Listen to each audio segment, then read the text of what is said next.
মাটির চাকার থেকে গোলাপ ফুলের ঘেরান আসে।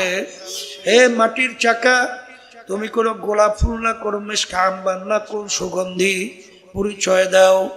মাটির চাকা বলে, আমি কোনো মিষ্টি আম্বার, কোনো গোলাপ ফুল কিছুই না, আমি একটা মাটির চাকাই। তোমার থেকে এত সুন্দর কেন ঘেরান আসে? মাটির চাকা বলে, আমার সঙ্গে একটা গোলাপ ফুল ফুইটা আমার সঙ্গে লাইগা ছিল। ওই গোলাপ ফুলের ঘেরান আমার ভিতরে ঢুকতে ঢুকতে এখন আমি সাধারণ মাটির চাকা নাই, আমি একটা গোলাপ ফুলে পরিণত হয়ে গেছি। এই আল্লাহর বান্দারা, প্রত্যেকটা মানুষ কিন্তু চায় সে যেন ভালো হয়। আহারে, সে যেন ভালো মানুষ হয়। বাপ মাও চায় আমার সন্তানরা যেন ভালো হয়। এবং প্রত্যেকটা মানুষ, অনেক খারাপ মানুষ আমাদের কাছে আইসা দোয়া চায়, হুজুর আমাদের জন্য একটু দোয়া করেন, আমি যেন একটু ভালো হইতে পারি। সে নিজেও বোঝে আসলে সে ভালো না, তাইলে ভালোর জন্য দোয়া চায়, পারে না কেন? পারার জন্য আমার মালিকের হুকুম পালন করা লাগবে। আমার মালিক বলেন, ওয়া কুনু মা'আস সাদিকিন, তোমরা সাদিকিন বান্দাদের সঙ্গী হইয়া যাও। মানুষ যদি সমাজের ভিতরে না থাকে, তাহলে ওই সমাজটা কিন্তু মানুষ সমাজ থাকে না, মানুষের সমাজ থাকে না। ওই মানুষটা হয়ে যায় একটা হিংস্র জানোয়ারের সমাজ। এক শ্রেণীর বর্তমানে দেখা যায়, কয়েকদিন আগে আপনারা দেখছেন ইউনিভার্সিটিতে ডাকসু নির্বাচন হয় নাই? কি হয়েছে? দেখেন ভিসি কত বড় একটা দায়িত্ব, তার কত বড় সম্মান, কত বড় মর্যাদা। সেখানে একটা ছেলে ছাত্র দলে, দেখেন নাই? ওর বয়স কি? আর বাংলাদেশের ভিতরে উল্লেখযোগ্য শিক্ষাপীঠ ঢাকা ভার্সিটি, সেখানের ভিসি পরিচালক, তার সামনে কিভাবে কথা বলতে হবে এই যে পর্যন্ত শেখে নাই। তাহলে বোঝা গেল ও সুরাতে মানুষ, ভিতরটা কিন্তু মানুষের সুরাত তৈরি হয়েছে। নালে এরকম ভাবে শিক্ষকের সামনে কখনো এই ধরনের আচরণ করতে পারে? হ্যাঁ, এমনকি শব্দটা শোনা যায় দুধ মিয়া, দূর মিয়া, নাউযুবিল্লাহ মিন যালিক। সে এই দেশ যদি এদের পরিচালনায় থাকে, তখন এই দেশটা হয় কি?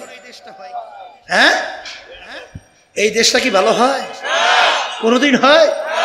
ওই সেদিনকার একজন ব্রিগেডিয়ার জেনারেল, সে আমাকে বলতেছিল, বড় বাংলাদেশের ভিতরে উল্লেখযোগ্য বড় ডাক্তার, সে বলতেছিল, হুজুর ছোটবেলায় ছাত্র আমরা যখন ছিলাম, তখন আমাদের আদব, আমাদের আখলাক চরিত্র কি ছিল, আর এখন আমরা দেখছি এই শ্রেণীর মানুষকে মানুষ ভয় পায়।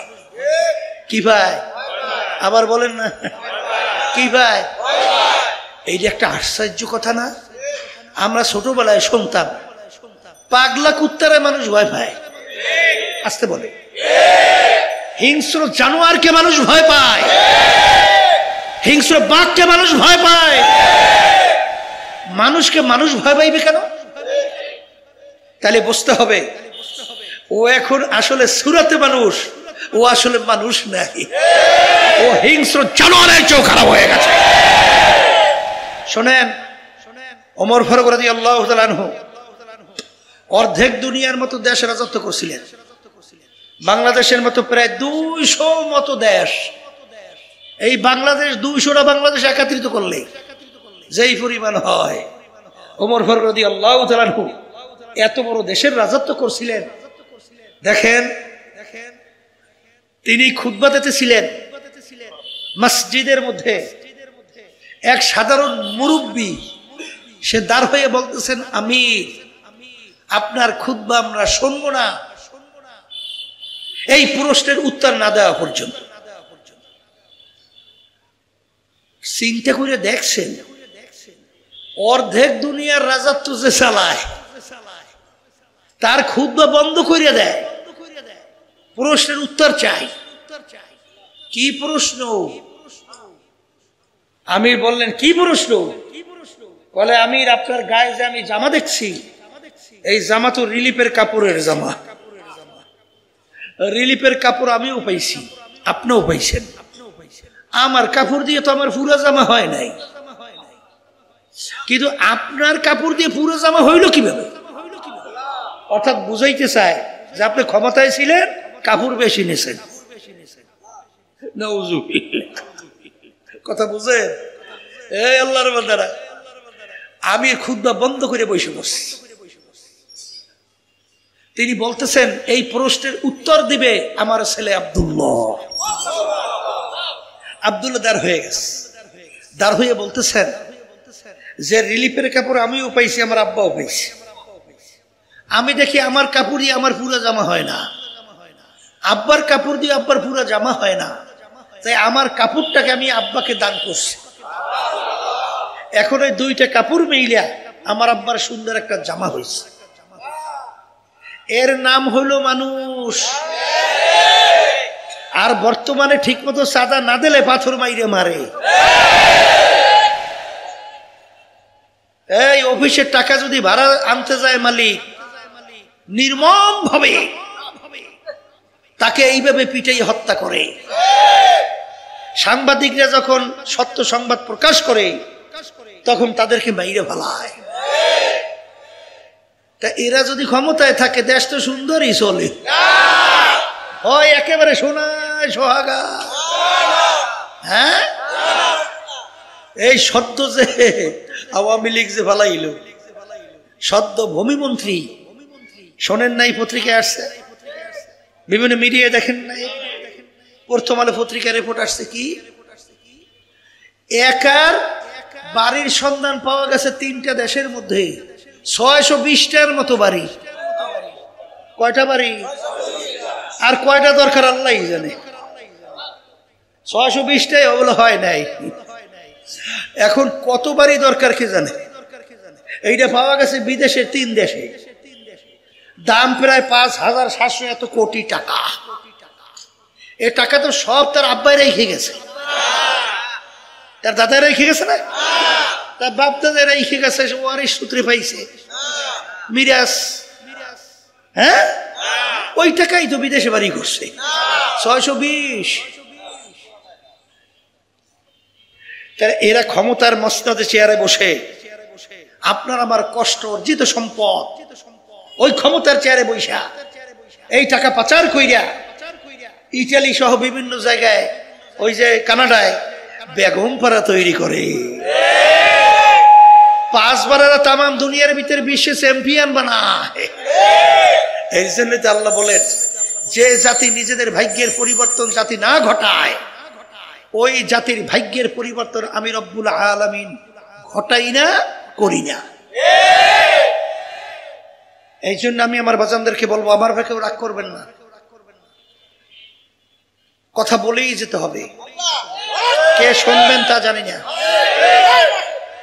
আল্লাহ রাসূল সাল্লাল্লাহু আলাইহি ওয়াসাল্লাম যখন এই কাফেরদের অন্যায়ের প্রতিবাদে, ওদের মূর্তি পূজার বিরুদ্ধে, ওদের হত্যার বিরুদ্ধে, ওদের মিথ্যার বিরুদ্ধে, জুলুমের বিরুদ্ধে যখন আল্লাহর হাবিব বলতেছিলেন, তখন এক পর্যায়ে ওরা আল্লাহর হাবিবের কাছে প্রস্তাব নিয়ে গেছিল, তোমাকে আরবের ধনী বানায়া দেব, তোমাকে আরবের নেতা বানায়া দেব, তোমাকে আরবের সবচেয়ে সুন্দরী মেয়েটা বিবাহের ব্যবস্থা করব, তারপরে তুমি আমাদের বাপদাদার ধর্মের বিরুদ্ধে কিছু বইল না।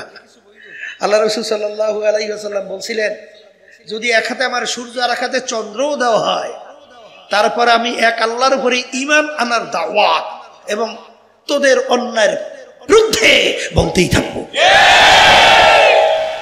আজকে যদি আমরা না বলি তাহলে বলবে কারা?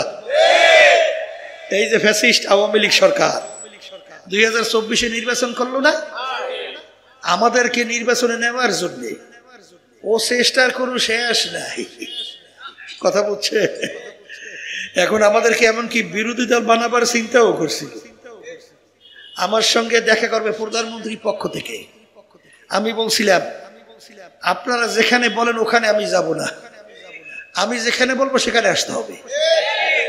আসছিল, আসার পরে প্রস্তাব নেছে এতগুলো সিট, এতগুলো এমপি আমাদেরকে দেবে এবং বানাইয়ে নেওয়ার দায়িত্বও নেবে। আমার কষ্ট লাগবে না, এমনি বলে পকেটের ভিতরে এমপি। কথা বুঝছে? শোনার পরে আমি তার দিকে তাকাইয়ে দেখলাম প্রধানমন্ত্রী পক্ষ থেকে আসছে, কে কপালে নামাজের দাগ দেখা যায়।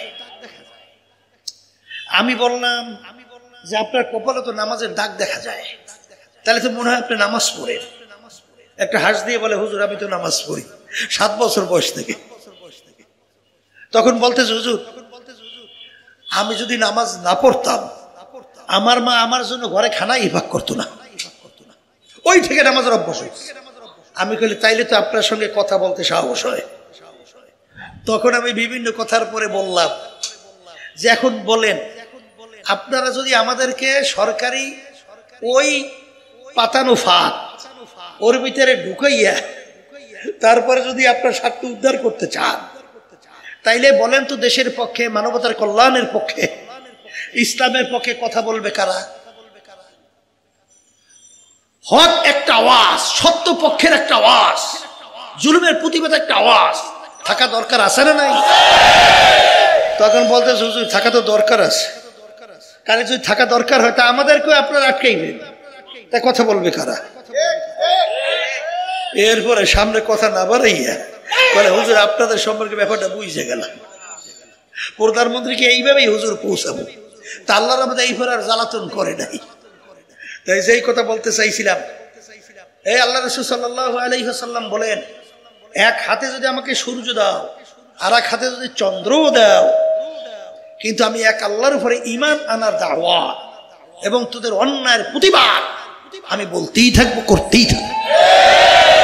শেষ পর্যন্ত আল্লাহ রাসূল সাল্লাল্লাহু মাইকটারে হাজির করে মাইকটারে মোড়ামুড়ি করে ভালোই তো ছিল, অবহিন্দে সরাইতে পারো, ভালোই তো ছিল, কথা ভালোই বলতেছিলাম, আবার এই মোড়ায়, মানে ঠিক মতো বয়ানই করতে দেয় না, এইভাবে জ্বালায়। তাই যেই কথা বলতে চাইছিলাম, আল্লাহর বান্দারা, পর্দা আলে মা বোনেরা, অনেক সময় আমরা বিভিন্ন সময় আলোচনা শুনি যে আমরা ক্ষমতার পাগল হয়েছি, এমপি হওয়ার জন্য লোভ জাগছে। আপনারা ভুল বুঝছেন। ইসলামী আন্দোলন বাংলাদেশ প্রতিষ্ঠিত হয়েছে 1987 সালে। অদ্যবধি পর্যন্ত আমাদের একটা এমপিও কিন্তু সংসদে যায় নাই। সুযোগ ছিল না?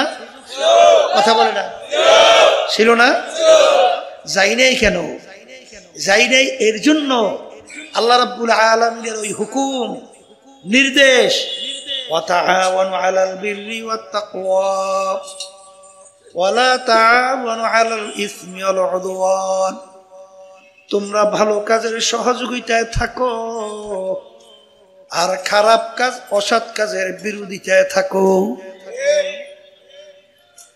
এই 53 বছর যারা দেশ পরিচালনা করলো, এদের ইতিহাস যখন আমরা পড়ি, দেখি, শুনি, এদের মাধ্যমে দেশটা একবার দুইবার নয় 5 বার তাম দুনিয়ার মধ্যে চোরের দিক থেকে ফাঁস বানাইছে। এদের আলোচনা করলে দেখি হাজার হাজার মায়ের কোল খালি করছে। এদের ইতিহাস যখন আমরা দেখি, হাজার হাজার লক্ষ লক্ষ মানুষকে মিথ্যা কেস দেওয়ার মাধ্যমে ফ্যামিলি ধ্বংস করছে। কথা বলে না? এদের আলোচনা করলে আমরা দেখি যে আশরাফুল মাখলুকাত মানুষকে অনেক সময় অন্যায়ভাবে কষ্ট দেওয়ার জন্য আয়না ঘরের মতো আইয়ামে জাহিলিয়াতের সেই বর্বর ইতিহাসকে হার মানাইছে।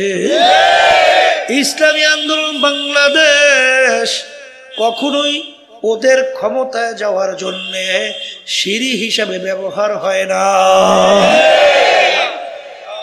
আমাদেরকে ব্যবহার করে আমাদের সহযোগিতায় নিয়ে ওরা ক্ষমতায় যাবে। আর এই সমস্ত এই অন্যায়ের, খুনের, এই মিথ্যার, এই জুলুমের এবং টাকা পাচারের এবং সন্তান মাহারা করা, মা হারা করা সন্তান, এদের সহযোগী হব। আর কিয়ামতের ময়দানে এই খুনিদের কাতারে উঠবো, এটা কখনোই হতে পারে না। এই জন্য কথা ঠিক না ঠিক? ও মনে করছেন আমরা বুঝি কিছু বুঝি রে না? সব আপনারা বুঝছে একেবারে শেষ। বুঝছেন তো ভালোই।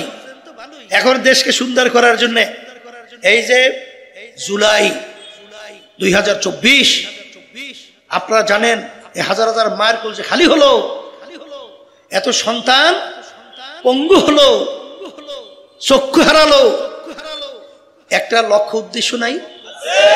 কথা বলে না? লক্ষ্য উদ্দেশ্যটা কি? বৈষম্য দূর হবে, এই দেশ স্বর্ণের দেশ হবে, এই লক্ষ্য নিয়েই তো মানুষ জীবন দিয়ে রাস্তায় নামছে, ঠিক কিনা? এখন আগের সেই নিয়ম পদ্ধতি অনুযায়ী যদি আবার সেই নির্বাচন হয়, আমরা কি টাকার তোরে ওদের কাছে কাছে ধারে কাছে যাইতে পারি? হ্যাঁ, আরে একদিনে যে সাদা পায় ও আমাকে বয়সেও তো ধারেও হয় নাই। কথা কয় না? কথা ঠিক না ভাই? ও সব আমার কিন্তু অনেক জানা আছে, আপনারা না জানলেও আমি কিন্তু জানি।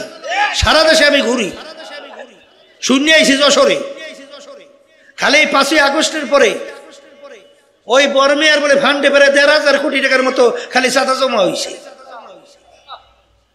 কথা বোঝেন কিছু বাংলা? হ্যাঁ, পানের দোকান থেকে বন্ধু সাদা, এরপরে আর কোনো জায়গায় বাদ আছে কিনা আমি জানি না। কথা বোঝেন নাই? আরে গু খালায়ও সাদা। সেই টাকা জমা করছে বুঝতে পারা, এই নির্বাচনে যখন সারবে তখন গুন্ডার অভাব আছে? আসতে কয় দেয় আছে অভাব? তোরা এই গুন্ডারা তখন যেই সেন্টার দখল করবেন না বুঝলেন কেন? ও বাংলাদেশ ইতিহাস নাই তো আছে না? এই জন্য আমরা বলছি যে এই দেশকে যদি বাঁচাতে হয়, এই দেশকে যদি সুন্দর করতে হয়, আর প্রতিটা ভোটারের যদি ভোটের মূল্যায়ন প্রয়োজন হয় এবং ফ্যাসিস্ট চরিত্রের সরকার যদি তৈরি না হয়, একমাত্র পদ্ধতি নির্বাচনের পিয়ার। প্রতিটা ভোটারের সেখানে কিন্তু কি হবে? মূল্যায়ন হবে। এককভাবে ক্ষমতায় যাওয়ার আর স্বপ্ন দেখা যাবে না। এককভাবে ক্ষমতায় গেলি তখন ধরাকে সরা জ্ঞান মনে করে না, তখন ওই সংবিধানকে বানায় ওটি বই যাবো তা করে। কথা ঠিক কিনা? নিজের স্বার্থে দলের সাথে। এই জন্য আমরা বলছি এই পদ্ধতিতে নির্বাচন হওয়া লাগবে। তখন এক শ্রেণীর বলে না, পিয়ার খায় না মাথায় দেয়। হ্যাঁ, পিয়ার খায় মাথায় দেয়। আরে পিয়ারের মাধ্যমে দেশ সুন্দর হয়। 91 দেশের মধ্যে এই পদ্ধতি আছে, আছে না? খায় না মাথায় দেয়, এইটা বোঝে না। এই জুলাইয়ের চেতনাও এরা বোঝে নাই। এই জুলাইয়ের চেতনা না বোঝার কারণে আজকে যাচ্ছেন ঢাবির মধ্যে নির্বাচনে কিভাবে অপমানজনক কলঙ্ক রচিত হয়েছে। সামনে যদি না বোঝে এই কলঙ্ক আরো বাড়তে থাকবে। কারণ আপনারা যা বোঝেন অত কিন্তু এখন বাংলাদেশের মানুষ বোঝে না। মানুষ বোঝে এতটুকুই, এখন আমাদের দেশ সুন্দর করার জন্য আর সাদাবাজি আর টেন্ডারবাজি এসে এই ঘাট দখল এবং বিভিন্ন এই মাতুকবাড়ি জরদারি আর ওই গুন্ডামি, এদের কাছে দেশ নিরাপদ না। আমার পক্ষে রাগ করিয়েন না, আমি কিন্তু মাপসাই লইলে বাগি, কিন্তু কথা কিন্তু বইলে যাব। শোনেন বানা না শোনেন তা জানি না, রাগ করিয়েন না, গায়ে পড়লেও রাগ করিয়েন না। আমাদের কিন্তু আল্লাহর রহমতে, আপনাদের দোয়ায় ওই এমপি টিএমপির আল্লাহর রহমতে চিন্তা ও লোভ আল্লাহর রহমতে, আল্লাহর রহমতে নাই। এই দেশে জন্মগ্রহণ করছি, হুব্বুল ওয়াতার মিলাল ঈমান, এই দেশের একটা মহব্বত থাকতেই হবে, ঈমানের অংশ। এই দেশ নিয়ে আমার চিন্তা করা লাগবে না? আপনার করা লাগবে না? নালে দেশ নিয়ে চিন্তা করবে কারা? দেশি চিন্তা করবে বিদেশি এলারা। আমাদের কি করতে হবে? এই জন্য কথাগুলো বলছি, রাগ করলে মাফ চাই। তাই যেই কথা বলতে চাইছিলাম, ওয়ালাকাদ কাররামনা বানি আদম, যখন আপনার কলবটা পরিষ্কার হবে তখন দেখবেন আপনি আপনার নিজের কাছে নিরাপদ, আপনার কাছে আপনার পরিবার নিরাপদ, আপনার কাছে সমাজ নিরাপদ, আপনার কাছে রাষ্ট্র নিরাপদ, আপনার কাছে বিশ্ব আন্তর্জাতিকভাবে সব নিরাপদ। কথা ঠিক না ভাই? ঠিক। এই জন্য আমার বাজানদেরকে বলবো, পর্দালে মা বোনরা যারা শুনতেছেন, আমি কথা বেশি লম্বা না বইলা আমি সংক্ষেপে এতটুকুই বলবো যে আল্লাহ রাব্বুল আলামিন আপনাকে আমাকে আশরাফুল মাখলুকাত বানাইছেন এবং আশরাফুল মাখলুকাত হওয়ার জন্য আল্লাহ রাব্বুল আলামিন আপনাকে আমাকে শক্তি দান করছেন। দুইটা রাস্তা দেখাইয়া, ওয়াহাদাইনাহুম নাজদাইন, দুই রাস্তা আল্লাহ দেখাইছেন, একটা খারাপ একটা ভালো।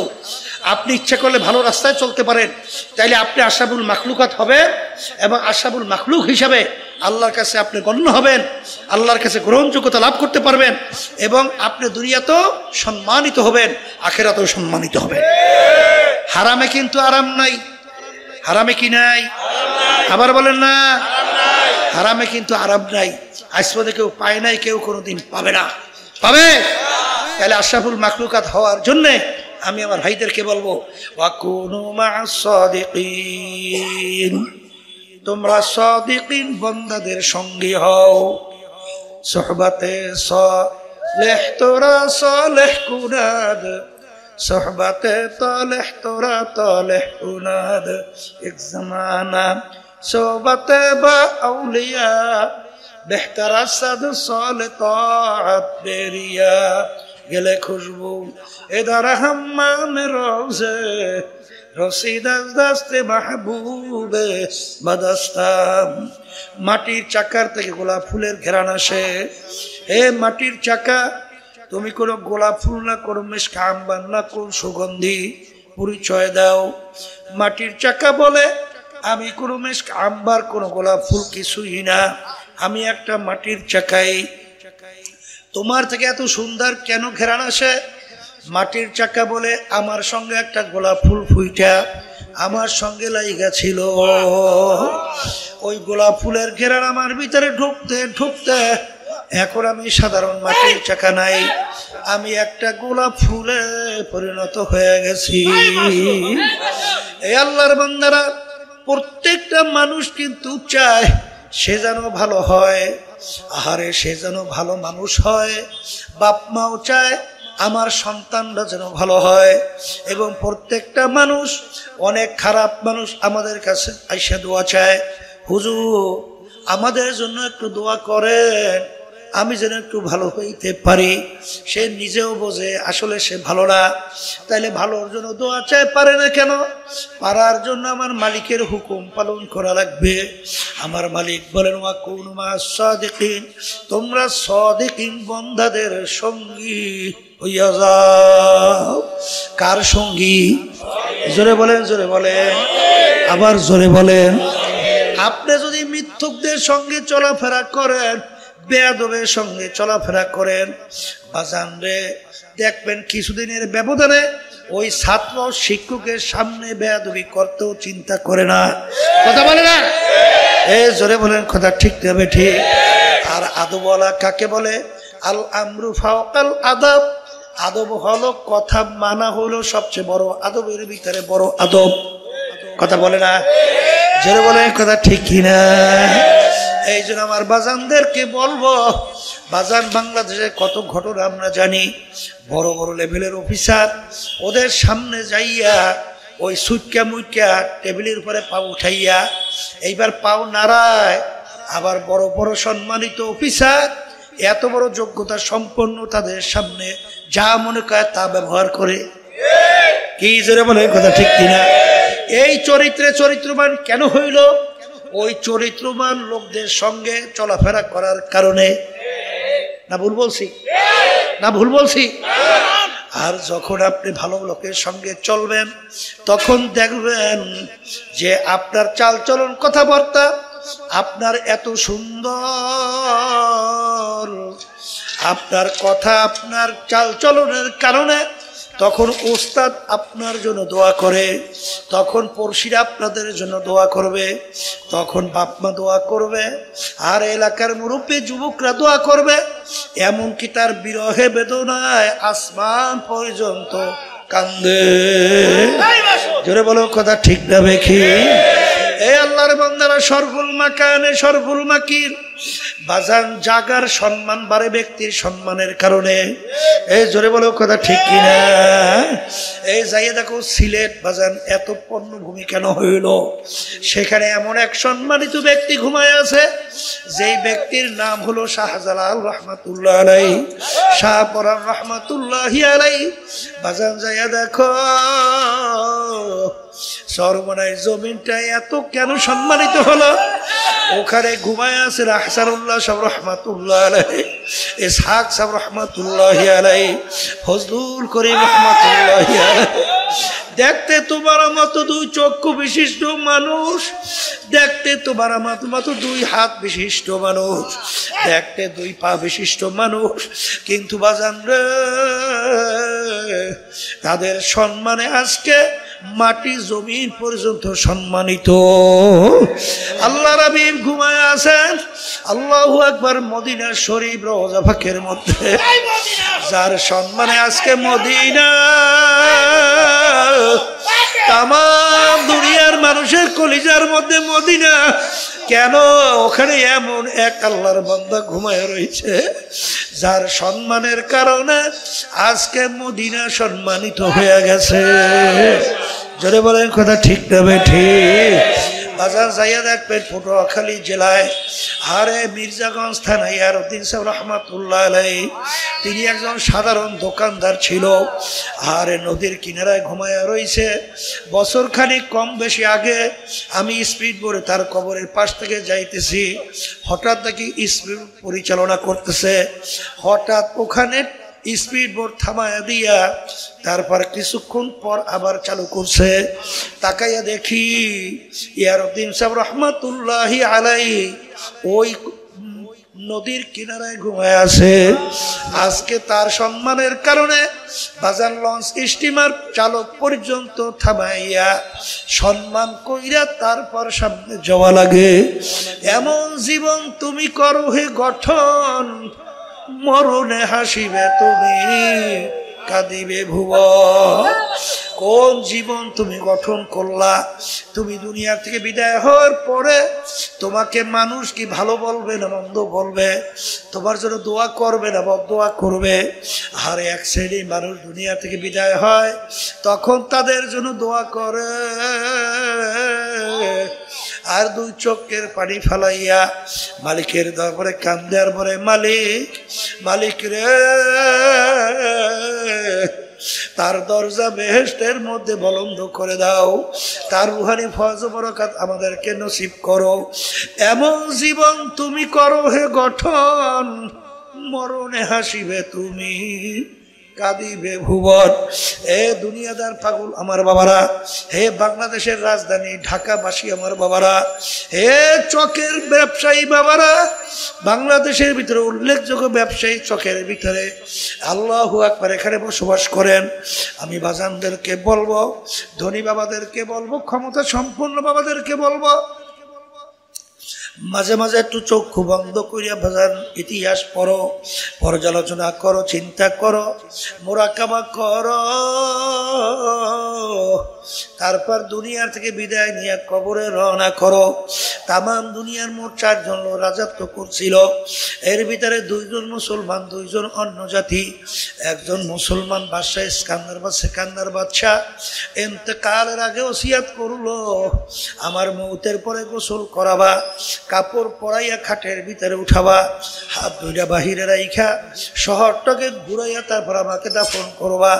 তিনি দুনিয়া থেকে বিদায় হওয়ার পরে গোসল করাইয়া কাপড় পরাইয়া খাটের ভিতরে উঠাই হাত দুইটা বাহিরে রাইখা শহর ঘুরায়। যারা বুঝে না বলে, দেখছ বাদশাহ জীবন আমাদের থেকে খাজনা এবং ট্যাক্স নিল, এখন মরার পরেও কেমন হাত পাইতে আছে, মনে হয় যেন খাজনা এবং ট্যাক্স চায়।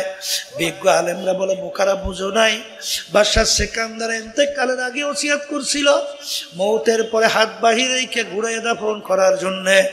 তিনি তামাম দুনিয়ার মানুষকে বুঝাতে চায়, ও তামাম দুনিয়ার মানুষেরা, বাদশাহ সেকান্দারের মতো বাদশা হারে দুনিয়া তামাম দুনিয়ার বাদশাহী করলো, এত বড় বাদশা মনে হয় দ্বিতীয় আর কেউ হইতে পারবে না। কিন্তু যখন আমি কবরে রওনা করলাম, একেবারে 2টা খালি হাত, আর কিছু দিতে পারলাম না, সব দুনিয়া পইরা রইছে, আমি খালি হাতে কবরে রওনা করলাম। ঠিক বড় লোক আমার বাবাদেরকে বলবো, এমন জীবন তুমি করো হে গঠন, মরণে হাসিবে তুমি কাঁদিবে ভুবন। আর টাকা কার জন্য রাইখা যাও, সম্পদ কার জন্য রাইখা যাও? আরে এত বড় বড় মেয়াগিরি কার জন্য রাখো? মাঝে মাঝে মনকে বুঝাও। বাজার সারা বাংলাদেশ ঘুরি দেখি, ফরিদপুর গেছিলাম, একজন আমাকে বলে হুজুর এলাকার ভিতরে বড় ধনী মানুষ মারা যাওয়ার পরে যত অন্ধকার হয়ে আসতেছে, ঘরের ভিতর থেকে ডাক দিয়া বলে আরে মরা লাশ রাত্রে ঘরে রাখা যাবে না, ছোট ছোট বাচ্চারা মরা লাশ দেখলে ভয় পাইবে। মাসিদের ভিতর থেকে খাট বের কইরা খাটের ভিতরে উঠাইয়া সারা রাত্র নিয়ে মসজিদের বারান্দায় ফালাইয়া রাখছে। হারে তার কষ্টের কামাই করা টাকার বাড়ি তাকে জায়গা দেয়।